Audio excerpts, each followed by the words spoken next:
Okay, it's live on this platform. I'll make sure we're going live on Instagram and Facebook. Okay, so I clicked go live on Instagram. We'll wait for one or two people to join to make sure that we are live. Okay, and the YouTube seems to be working. And the audio, everything is working. You hear me okay?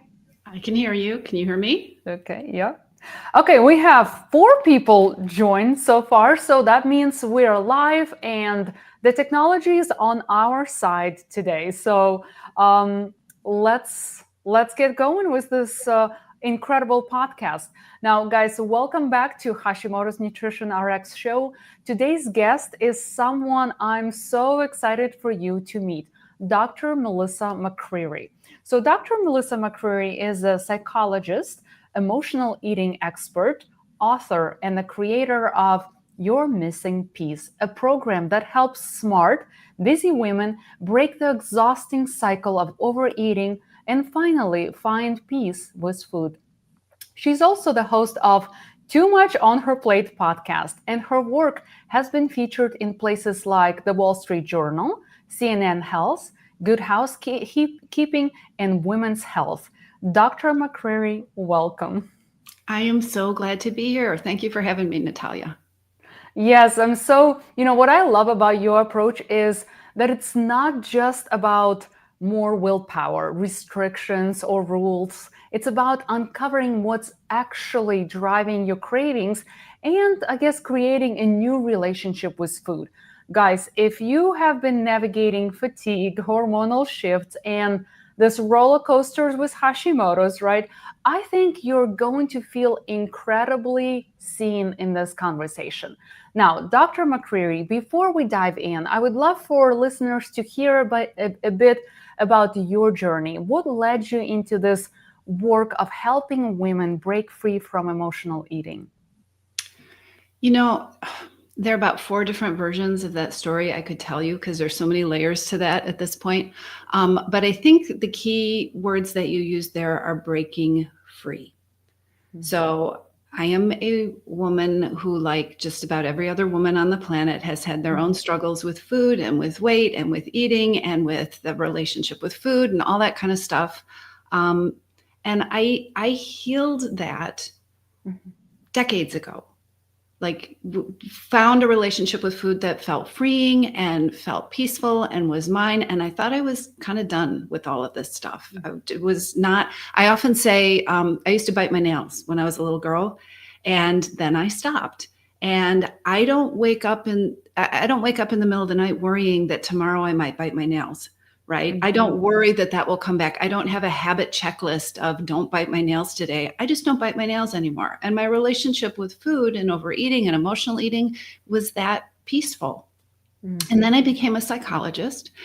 And what I learned working with women and working with women and issues with food and eating is that I guess what I like to say is I sat across from one too many amazing women who looked me in the eye and told me about all the amazing things they were doing in their life and all the accomplishments that they had achieved. And yet they felt like food was this one thing that was always going to be a struggle for them, right? They were always going to have to control it. They were always going to have to stay on top of it or worry about would they be able to get the results that they wanted. And as a psychologist, I also learned that that's what professionals believed too. We were supposed to be teaching people to manage behaviors. Mm-hmm. And I knew it from my own life. I knew from the work I was doing with my clients that that's not enough. Life is too short to spend it struggling with food. And then the internet opened up and all these possibilities happened to work with people around the world. And that really became my mission was to help people let go of this stuff. Right? To have it stop taking up so much space in your head so that you can do the things that are really important to you. And not very many people are teaching women that is possible to do. Mm-hmm.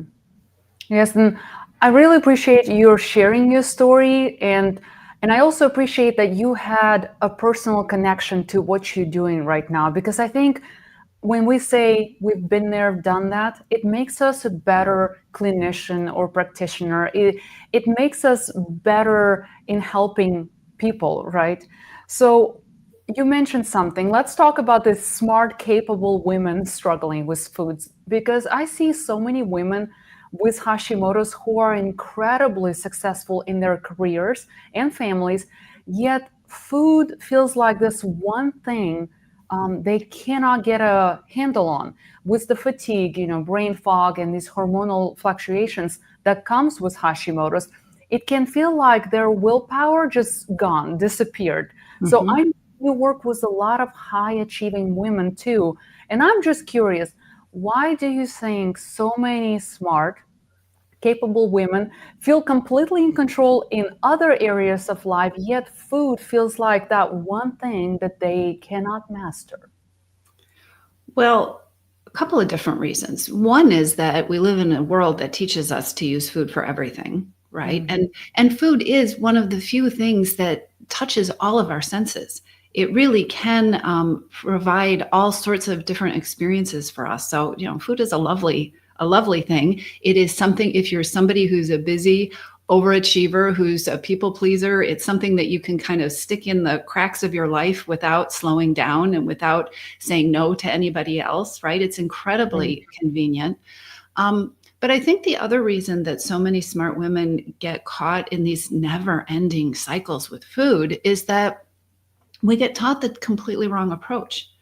We get taught, if you line up, everybody listening to this episode, think about what it is you think you're supposed to do to stop an overeating pattern or an emotional eating pattern that you don't like. And most people will say, well, I need to eat less, or I need to restrict, or I need to be stronger, I need to have more willpower. We've been taught that that's the answer, and that if this doesn't work, then we're not trying hard enough. Mhm. Right? If you haven't found success with the plan that you're on, if you haven't been able to follow the protocol that your physician gave you, whatever it is, it's It's your your fault. fault. It's Yeah. your fault. You haven't been trying hard enough. Exactly. And what gets completely missed in this whole puzzle, which is what it is how come you haven't been able to do it? Right? Mhm. What are the reasons that food has so much power in your life? And for smart, busy, capable, high achieving women, think about the reasons you tend to grab something to eat, right? Maybe you're tired, or you're stressed, or you were too busy to eat earlier in the day and now you're starving, or you haven't Mhm. gotten enough time for yourself, or there are all these very compelling reasons that food becomes something that we can use to keep going, or to push down that need, or to distract ourselves from the fact that we didn't get what we needed. Mhm. And when we don't address the reasons that food has the power, the cycle just keeps continuing. Mhm. And this makes so much sense. And to layer onto what you said, when it comes to Hashimoto's, because I have Hashimoto's, I've had it for over 10 years. 99.9% of people I work with have Hashimoto's. This platform is dedicated to Hashimoto's. Hashimoto's changes the way the brain and body talk to each other. And when thyroid hormone is low, dopamine signaling drops. And dopamine, that's the one that motivates and rewards, like chemical signals that help us feel drive and pleasure. So food, like you said, become that one of the only quick ways that brain knows how to get the spark of energy or relief. And sometimes we don't know why we're reaching for certain food or why we're craving it. It's maybe because, like you said, the stress, increases, your cortisol increases, it decreases dopamine release. So we kind of always feel in this slump. So I say it's never a character flaw or lack of willpower. Never. It's the body's way to, or it's the body's way of trying to create this balance when energy and drive are low. So it makes completely total sense of what you said. Now, talking about, we don't know why are we eating when. There's this Mhm. idea of hidden hungers, right? That's Mhm. really resonates with my clients. Even when they eat enough calories, many say that they never feel satisfied. And I often see this with when their gut is out of balance. So I would love for you to have or to explain what are the hidden hungers and how do they drive this overeating without us realizing it? So, great question. Hidden hungers is the concept that I teach and that I use in my programs around the psychological reasons that we use food, the reasons that we use food, the things that we are hungry for, the things that we are needing that have absolutely nothing to do with the need for fuel. And I alluded to them a little bit when I was talking about what it's like to be all of us. I mean, think about what it's like to be busy or overwhelmed or stressed, right? So, for women who are in that position, and as somebody just said to me, she said, I think that's everybody, all women. There's some common. There are 5 hidden hungers that tend to really create overeating cycles. They can look different in terms of what kind of overeating shows up.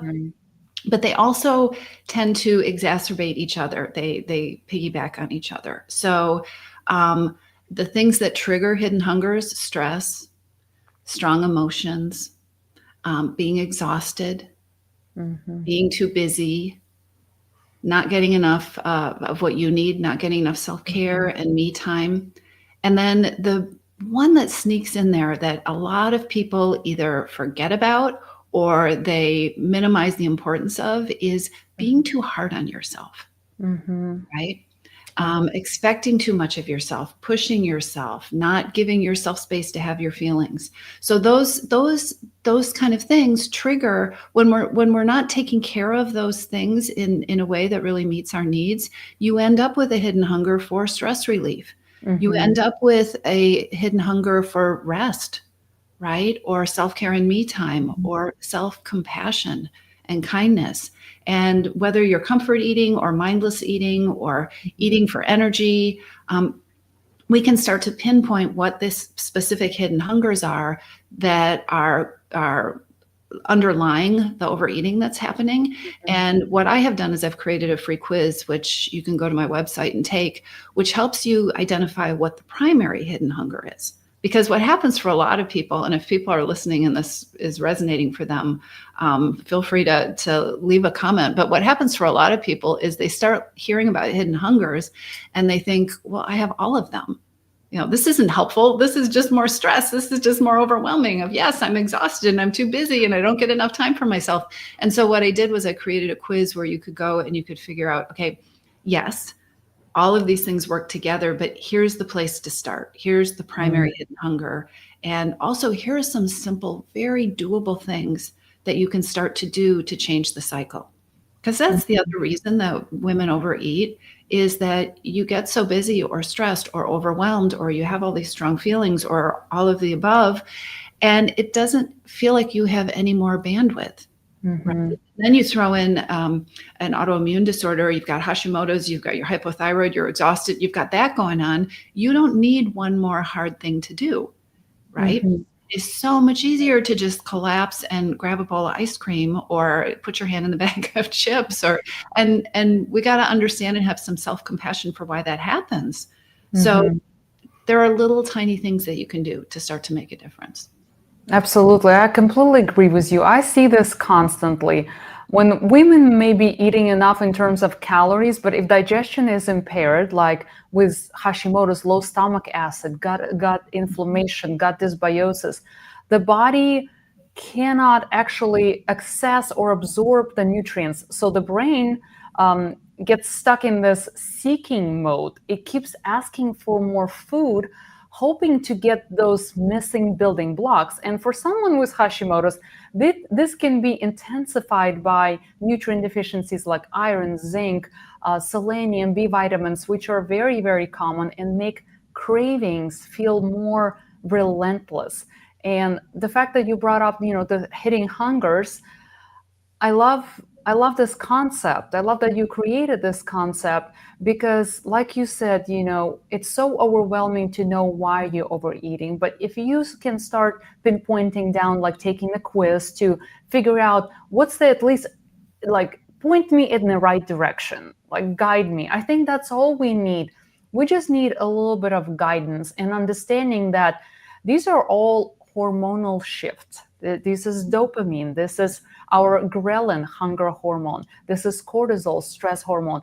It's not you. It's not the willpower. Willpower probably has this much play in the game, right? There is willpower, and the consistency, but hormonal balance, we need to realize what our body wants. And I always ask my clients, rate your hunger from 1 to 10. If it's like below 5, true physical hunger, ask yourself why. Why are you eating? And they're like, well, I just want to crunch on something. And I keep telling them, keep asking why. Why you want to crunch on something, why this, why that. And I worked through this exercise with one of my clients, and the answer at the end of 5 whys, she was like, well, my daughter hasn't called me in like a week. And I told her, I'm like, here you are, you're missing the connection, human connection, or stress, whatever it might be. So it's kind of this conversation is leading me towards this physical and emotional hunger. With Hashimoto's, I mentioned hunger cues can be so unpredictable. Some women have zero appetite all day and then intense cravings at night. And that can make it confusing to know what's real hunger versus something else. So how can someone tell the difference between physical hunger and emotional or hidden hunger? This is such a good question. And I think the thing to really acknowledge is that just asking this question is something that, 95% of Americans don't do. Right? Am I hungry? What am I hungry for? And part of it is because the paradigm is we've been taught to just say, I shouldn't be hungry, or I should be hungry, or I should eat this, or my plan says, I just ate. Like we have become really disconnected from ourselves and from our just our tendency to just ask, what do I need? Right? And so it sounds really simple, but simply starting to ask that question, am I hungry? But also, what do I know about what I'm hungry for is so important. And I want to say, because I get a lot of questions from people who are looking at working with me or joining my program, and they will say, well, but I have a thyroid issue. Is this something I can do, right? Or I do have some nutritional requirements that I have to follow because of a health issue I have. Can I still work with you in your program? There is a reason that you eat, always, right? There is always a reason you eat. There is always a reason you overeat. Sometimes it's a need for fuel. Sometimes it is a neurochemical, there's a neurochemistry, something going on that can explain it. Sometimes it is hidden hunger. But we live in a world where we have been taught to stop asking, to be curious about what the reasons are. And so the tools that I talk about for emotional eating and for dealing with hidden hungers are actually the tools. I have hypothyroidism, and that's how I diagnosed it in myself and went to my doctor and said, hey, we need to do these tests. And it turns out I was right. But it started from a curiosity, right? And why am I eating the way that I am? And why is my body responding to food the way that it is? And Uh-oh.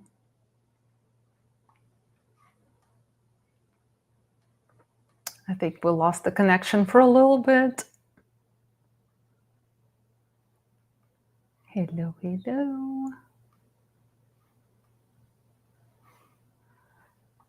Guys, if you're live on Instagram, let us know if we're still live, because it looks like we lost the connection. Oh, I said it too early. The technology is on our side.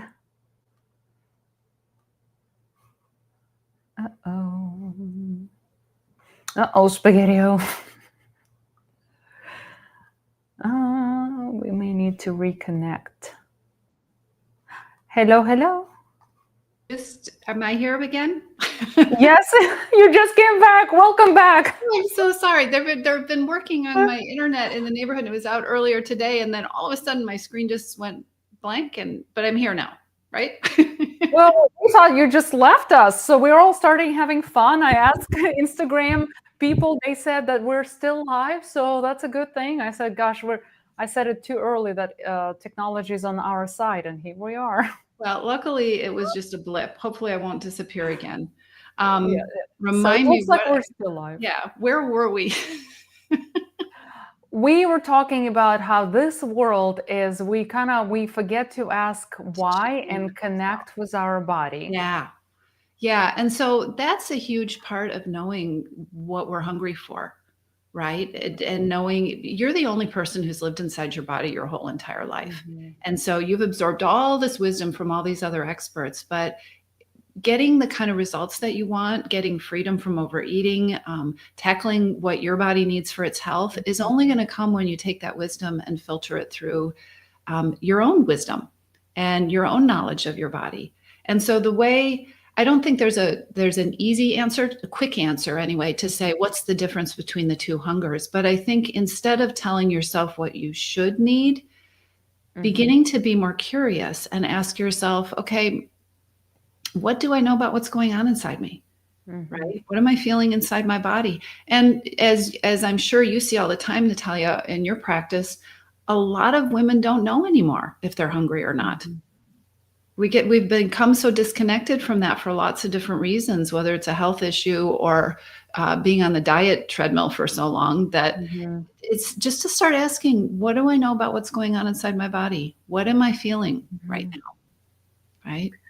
I think this is such an important skill to have, to know what questions to ask and when. You have to get that question in before that overwhelming feeling of hormone flushes, and then you can't really control yourself, and then you overeat.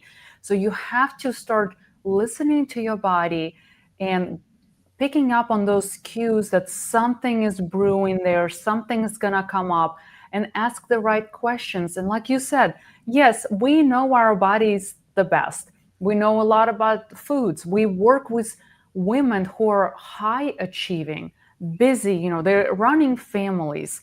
But they don't know, they need guidance. Sure, like I said, they know a lot about foods and what diets to follow and what not to eat, but they lost the connection between themselves and the brain. And Yes. I'm so glad that you share that you have hypothyroidism. Well, not glad. I'm just like, oh, welcome to the community. Welcome to the club. Yeah. Welcome to the club. Yes. And unfortunately, when thyroid hormones are low, it can blunt the hormones that signal the hunger or fullness. So we have that going for us. So people don't always feel these classic signs like growling stomach. And that's why I teach my clients to also notice their mood, their energy, and protein intake. So if your energy is tanking, your concentration is fading, and you haven't had protein in hours, that's likely physical hunger, right? I would say. If the cravings come on suddenly and it's for like or if it's for specific food, especially when you're not physically depleted, that's often an emotional or hidden hunger. Would you agree? Uh-oh. I can't. Yeah, there I am. Hi. There is an Xfinity truck right out there, and I think that's the cause of our problems. So I apologize. I did not see this coming.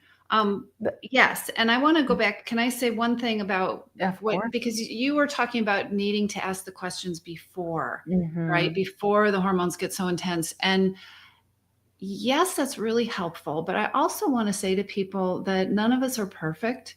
And so sometimes we don't get curious at the right time, right? Sometimes you do find yourself in the middle of a binge, or you're sitting there and you're thinking, what did I just do? I feel like I undid a whole day of trying really hard to follow a plan. Being good. And so I think there is also value because in those moments when it feels like it was too late, you're at a crossroads, and you can go two ways. You can do the old thing that you've probably been conditioned to do, which is beat yourself up and blame yourself and tell yourself you'll be stronger next time and you will be more perfect. Or you could get curious. right? Or you can get curious. Two things: curiosity and compassion are what create freedom from overeating. You can get curious about what happened. How did I miss it? Mm-hmm. What were the signs? But you can also have compassion, which it looks like, instead of saying, I blew it, I can't believe it, I did it again, I didn't try hard enough, all the stuff that you know backwards and forwards, and probably in 3 different languages. Um, you could also just say, oh, okay, wait, this is what my body does, right? This is that hormonal reaction that I have. This is the Hashimoto's. This is perimenopause. This is, I didn't get enough of sleep last night, and so my hormones are also out of whack, right? My hunger hormones are out of balance.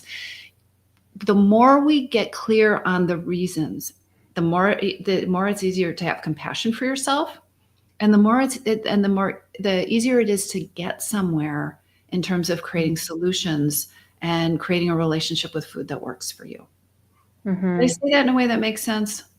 Absolutely. I think I relate to it, and I know everybody who's watching and listening and will be watching and listening can relate, because we're always, I even grew up saying, well, I've been good all day, so I deserve to have a dessert for dinner.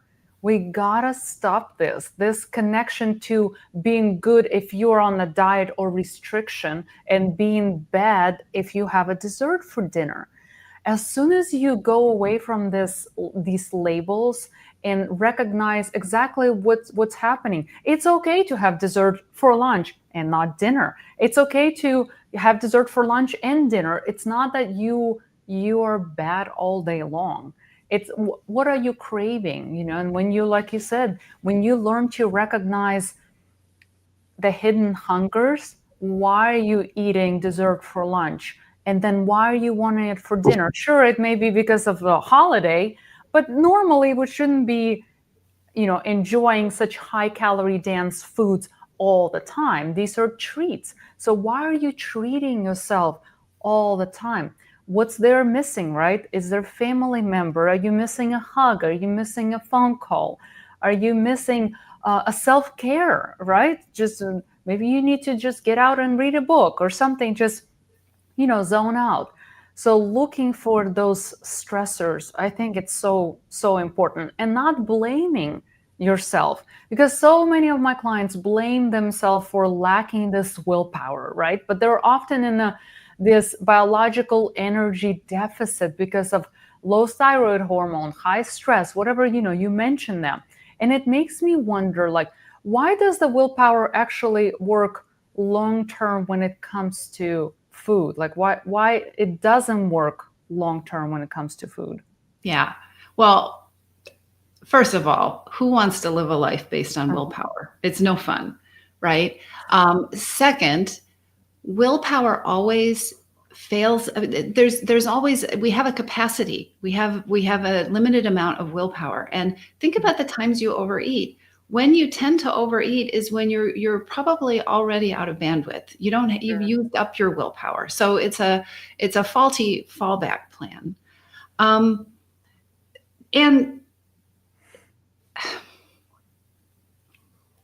I just keep going back to, first of all, it's no fun. Who wants to live a life based on having to be strong all the time? I had a client who we were talking about cheat days, and she said, "This is just kind of ridiculous." She said, "I would never. This is my relationship with food. I would never have a relationship with somebody else where I felt like I needed to have a cheat day. Like that would mean there was a problem with the relationship." Ding, ding, ding, ding, little bell. Yeah. So you don't have to be, when we set ourselves up to have to be perfect, to have to be good all the time, is that really the kind of relationship with food that you want to have, or relationship with anything that you want to have? Right, right. Yeah. And I had similar conversation with one of my clients, and she wanted to enjoy her weekends to the fullest. And she said, I can keep a strict diet Mondays through Friday or Thursday, but Friday, Saturday, Sunday, it's like everything is off, right? Like hormones, everything. So what we decided to do, we decided to spread out those binges that she was doing on Friday, Saturday, and Sunday. We kind of spread them out through the week, Because what ends up happening, we as a human beings, we can do a lot of things for short period of time. We can restrict ourselves, we can follow a strict plan or diet for a day or two or three. Most people do it for 4 days. That's Monday through Thursday. That's where our willpower usually tanks. And like I said, that's on average. Some people can do 7 days, 8 or 10. That's our New Year's resolution. Most people can only hold it for 10 days and then everybody kind of get off the bandwagon. So if you spread the desire to eat over the weekend throughout the week, you remove this willpower that's holding, that's raises cortisol, that's creating this actually feeling of being out of control. And like you said, you don't bite your nails not because you have a checklist or because you're afraid to break a rule. It's because it's no longer holds control over you. I don't need the habit anymore. Right. And so many people also approach overeating or binging as, okay, I just need to stop this. I just need to, like, how can I stop it? How can I do less of it? How can I not do it on Wednesdays? But the thing that is so key here is that there's a reason you're doing it. And when you start to deal with the reason, the urge loses its power. Right. And so what happens with so many people in my program is they get focused on other things, because in my program, we don't focus on not binging or counting your carbs or something, right? Only eating 4 potato chips. We don't focus on that. What they get focused on is feeding their hidden hungers and taking care of themselves and ditching the diet mentality and all that stuff that's in your brain that you probably don't even know is there. And then what happens is they have these realizations. I just got an email from somebody today, but realizations like, I just realized I haven't binged in 3 weeks, which is so different from, you got the little checklist, right? And you're like, oh, okay, 4 days, I haven't binged, 5 days, I haven't binged. What's wonderful is when that food loses its power and you forget to do it. You forget the habits. I haven't worried about biting my nails in, I don't know, 40 years.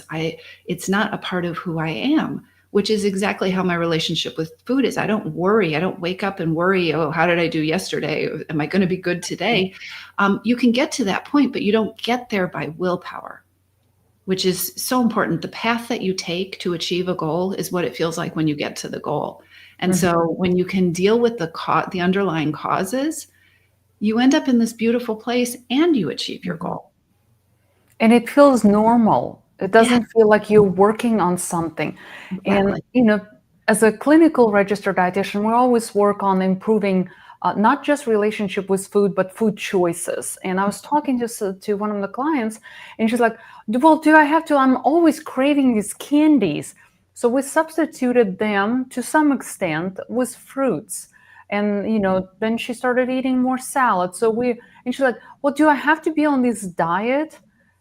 And it's very hard to explain to somebody, this is not a diet. This is a normal way of eating. We are so, as a society, so far on this, it's called SAD diet, right? Standard American Diet, SAD. We are so far removed from healthy eating. Then when the healthy eating is being introduced back into your life, it sounds like it's a diet. So it's very hard to reframe somebody's mind that, like, this is the way you should be eating. This is the way I should be eating. It doesn't matter if you have Hashimoto's or not. It doesn't matter who you are. What helps with that a lot is moving the focus from, okay, this is how you should eat, to how do you feel when you eat that? And I'm sure you do this with your patients, right? But how do you feel when you eat this? And I've had so many clients, because we do a practice called pausing in my work, where you start practicing checking in with yourself. You get really intentional about, 30 seconds, stop a few times a day and just ask yourself, what do I know about what I'm feeling? What do I know about what I need? What do I know about what I want? Start getting in the habit of asking yourself that. And what will happen for people over time is they also start to identify different things about how certain foods make them feel. Mm-hmm. These foods that they always thought were their greatest joy, turns out sometimes they feel like kind of sick or gross after they eat too much of them, right? Or it turns out I thought I really loved eating this, but when I really tune in and pay attention, I'm tired all afternoon. So, how does this food make me feel? How do I want to feel when I'm done eating? Right? I Yeah. tell my clients all the time, I'm like, it's so messed up. This whole culture, how we are tracking calories, macros, fat, fiber, name it, whatever. But we're not tracking how the food makes you feel. Every Right. time I have a client in the office, because a lot of my clients are telehealth, when I have somebody in the office, they get a little notebook as a gift from me. And the only thing I'm asking them to track is how the food makes them feel. And like you said, when they realize that this food that is calorie dense and maybe not as healthier or as healthy as it should be actually makes them feel like crap, so that when they sit down and reconnect and write it down, they realize they no longer want to eat that food because they feel bad. So I Yes. say, Wait. And there's such a difference between I don't want to eat it and I can't have it. exactly. Right? Like if you don't want it, it's really easy to not order it or to Yeah. walk away from it. Or to say no when somebody keeps saying, "Are you sure? Try it. Come on, come on. You didn't order dessert. Try it." I'm like, I truly don't want to. If I would have Mhm. wanted, I would say, "Hey, can I have a bite? It looks that Snicker dessert bar. It looks amazing." I would have asked, but it's so easy, and it becomes your second nature to say no because there's no hormonal shifts. You completely in peace. You know that you can get it tomorrow or in a week, or if you don't get that dessert, it's fine. So it's reframing that it's not that you can't have it, you just don't want it. And it's not a trick. I think sometimes Uh-huh. when we first talk about this, people feel like they're trying to trick themselves, and it Mm, really isn't. It's I talk a lot in my programs about taking your power back from food. mhm. Putting yourself back in the driver's seat. And when you do that, yeah, I don't want it. I don't want to do that. Or I think I would like to try it. I'd like to try this plan versus I know I have to eat a certain way. I think I'd like to see if this evens out my blood sugar.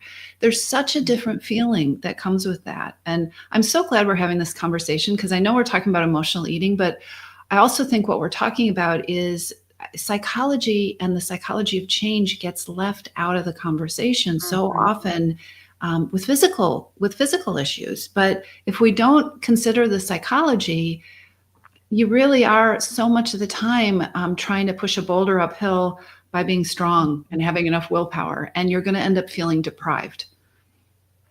I agree with you. I mean, a lot of my clients come to me and they say, "Well, I already tried some meal plans." I'm like, "Oh, where did you get the meal plans from?" Right? This is just Mhm. curiosity. And they said, "Oh, my trainer at the gym gave it to me." So there's probably a downloaded template or protocol that the trainer gets. But here, and I'm not beating up on personal trainers. They're amazing, and physical activity plays a huge role in everybody's health journey. But when you're given this plan, hard plan to follow that is so generalized and generic from somebody, a personal trainer who is their job is discipline. They want you to be on the spot, perfect all the time. And God forbid you miss, 5 grams of protein per meal. It messes up with how we should look at food. We shouldn't look at food as, oh, there's 455 calories and 20 grams of fat. We should look like, hey, will this lower my cortisol because I'm so stressed out? Will it increase my blood sugar? Or how can I stay awake at 3 p.m. when I'm at the office falling asleep? What food will bring it up? And caffeine and candies don't count, right? We gotta be a little bit more creative. So I think that's where the structure comes from Mhm. people getting these meal plans that are not applicable to real life, to people that have children and jobs or two jobs. You can't apply that. So It's very, very hard. And speaking, we talked about like labels, right? Why can they be unhelpful? Because I hear women label themselves as broken or I'm not perfect when they overeat. And then they stop looking for the real reason behind it. So I Exactly. would love to hear your perspective on it. Like why labels like emotional eating or stress eating can actually maybe be unhelpful or unhealthy? Well, because I think we just apply a label. Well, two things. Well, one that you already hinted at, which is when it comes to food and eating, I feel like the old way is that all roads lead to blaming yourself for not trying Mhm. hard enough, right? That's always the answer. You need to Yeah. like pick a new Monday or a new season and start over again and get it perfect this time. Um, so it's really easy to say, well, I'm a stress eater. I need to just not do that. And in fact, there's really bad advice out there that will say, identify stress eating and basically knock it off. Like, yeah, if we could do that. So oftentimes we give labels to things and then don't really connect a solution to them. But the Mm. other piece goes back to this idea of hidden hungers. So I can be emotionally eating, and emotional eating is eating as a way to cope with an emotion or satisfy an emotion or distract myself from an emotion, a way of dealing with emotions. I could be an emotional eater in a particular situation, Mhm. but I don't maybe need more tools to deal with emotions. Maybe that isn't my issue. Maybe I'm emotionally eating because I have been going since 5 this morning and I haven't had a break and I didn't get to stop for lunch and my blood sugar is low and I don't have the bandwidth right now to deal with this emotional situation. And so all the information about how to deal with whatever is going on is not going to help me because my hidden hunger right now, well, it might be physical hunger, or my Mhm. hidden hunger might be that I have a hunger for rest. So we can put these labels on things. Same thing with stress eating, right? I can be stress Mhm. eating, but my hidden hunger might be one for self-compassion. Mhm. Um, I might just need a nap. And so the more we can start to tune into ourselves instead of put these big global labels on ourselves, the more we can find small ways to start to be effective. Because, Mhm. we also blame ourselves a lot. Oh, I'm just, I know I need to do something about this stress. Honestly, most of the time, if you could, you would. And that is why you're stress eating. Yeah. And I want to clarify something for everybody who's listening, watching, that even when you get a handle of these, knowing what hungers, what hidden hungers, emotional, physical, whatever, stress eating, and um, you get really good at identifying and addressing it, there's no guarantee that it will never come up. Like I still, there's no, I probably this past Sunday we went to a football game. Guess what was happening? It was we were eating and drinking for no reason. Does it mean that I did something bad? That I ate too much barbecue? That more than I normally? No, it's perfectly fine. You have a meal like that and you move on. So there's still going to be times where you will be eating, emotional eating because of a joy, and you want to have, time with your family. And like if you travel, if dinner in Italy lasts 3 hours, it's okay. Mhm. But that's only 5 or 10% of your life. Concentrate, I want to say, like, do 80/20. Do your best at 80% of your what you can control at the times and days, and where you can control. But when birthdays or holidays or stuff comes in, I'm like, how can you control it? And it's so um so that was just my 5 cents. Somebody asked in the comments on Instagram, they said, I'm on levothyroxine. Is there anything else dietary that can help Hashimoto's? And I want to say, regardless of you're on thyroid medication or not, we all have Hashimoto's or hypothyroidism, which is an autoimmune disease, right? It's your immune system overreacting. It's your immune system overreacted at some point and decided to attack your thyroid gland. So, what is the best way to improve Hashimoto's and decrease Hashimoto's related symptoms is by improving your immune system. And how do we do that? The immune system lives worse. Like more than 70% of your immune system is in the gut. So what's the best diet for Hashimoto's is the one that can improve your gut health. And that's high fiber, right? Prebiotics, polyphenol-rich foods, anything that's high in antioxidants that can feed your good gut bacteria and improve your gut dysbiosis and prevent chronic gut infections, because that's what causes flare-ups. So the best way, I always tell my clients, don't try to starve yourself out. Like don't do these crazy elimination diets, because first, they're not sustainable, and second, they will actually destroy your gut health, because this AIP diet that removes all the grains, nuts, seeds, health fibers that actually feed gut bacteria, they destroy your gut. And another point that I wanted to make is that your Hashimoto's is here to stay. It's not going anywhere. So I always say, make a friend with your Hashimoto's and nourish your body. It's just like, when you're trying to pinpoint a hunger, you gotta be friendly with your body. You have to listen. You can't fight it off, right? You have to be patient. You have the same with Hashimoto's. It's here to stay. You're gonna be walking with it for the rest of your life. So nourish your body, stay with it, and listen to it. What is it? Don't get upset when you have a Hashimoto's flare up, or symptoms flare up. It's not that you did something wrong. Your body is sending you a signal. So stop and listen. And Dr. McCreery, you said, you said, I have this exercise that we stop and listen in your program. So what are the 4 pillars of your missing piece in your program? What are you basing it on? So your missing piece is my 6-month group coaching program. And we do things, as you might not be surprised, differently than traditional programs around changing your relationship with food. So the first thing that I think is really important is the first module of the program is all about taking your power back. Mm-hmm. Because at this point, probably in your life and your relationship with food, if you have been somebody who has struggled with your weight or your eating or overeating or emotional eating, you could probably turn anything into a deprivation-based diet where you blame yourself for it. So we got to take your power back. You got to detox the thinking and the stuff that doesn't work and the perfectionism, which we have talked about a lot today, right? And then after you are in the driver's seat, after you're the one who's getting to choose, I'd like to try this instead of I have to do this and I don't want to. And because, by the way, that's the other thing we didn't talk about. When you're forcing yourself to do things, you know who always shows up?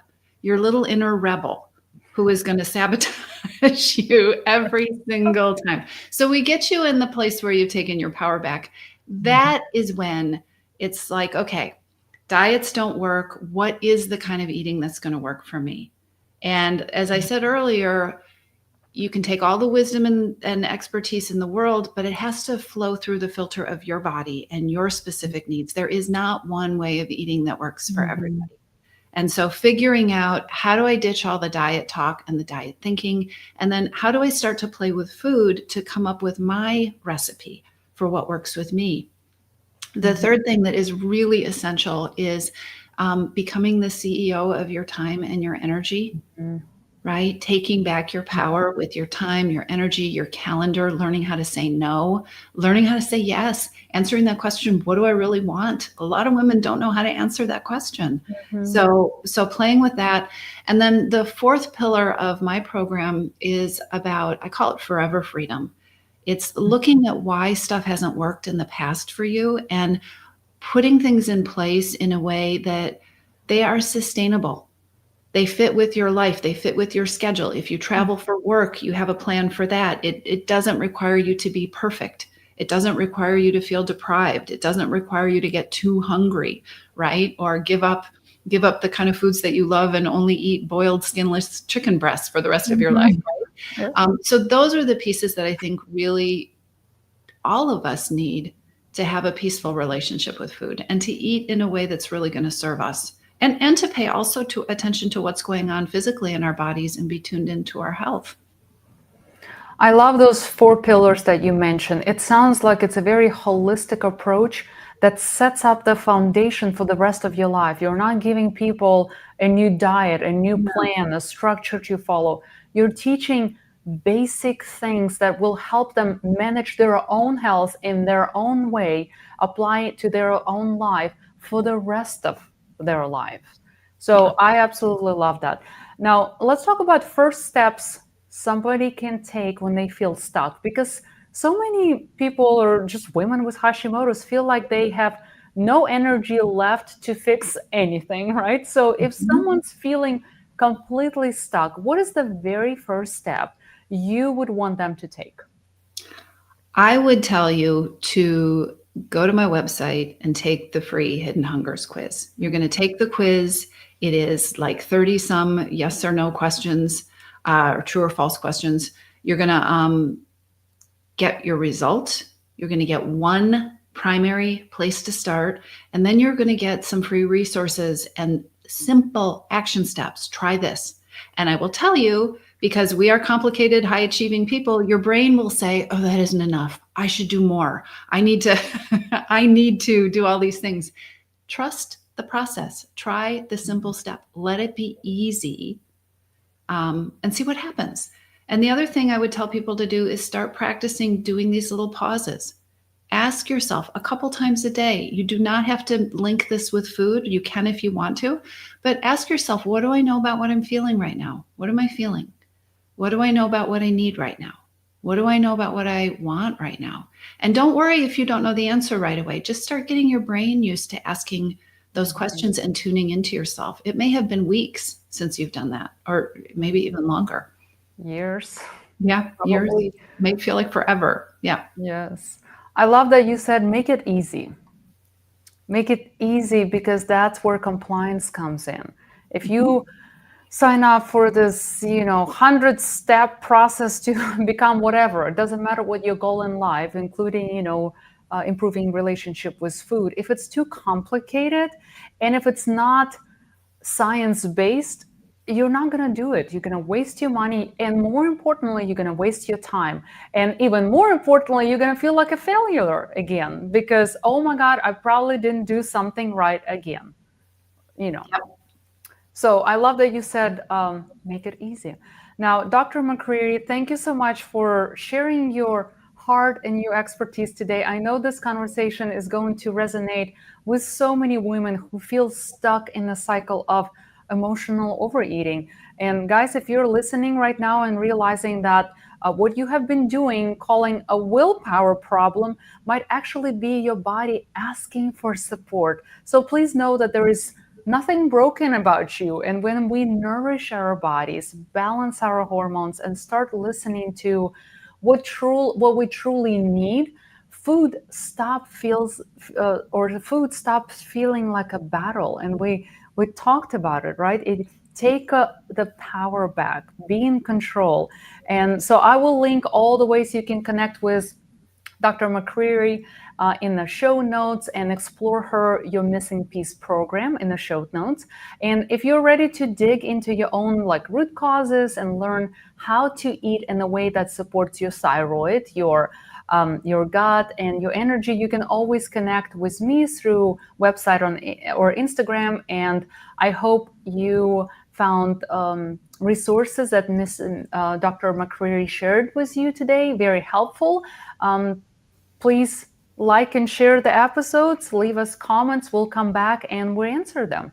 Mhm. So thank you, Dr. McCreery, so much. We would love to have you for next episodes, because we just kind of touched the tip of the icebergs, right? Yeah. Oh, I would love to come back. There's so much to talk about, but thank you for having me. Yeah. Thank you so much. Bye, everybody. I'm going to end the stream everywhere. Let me stop it.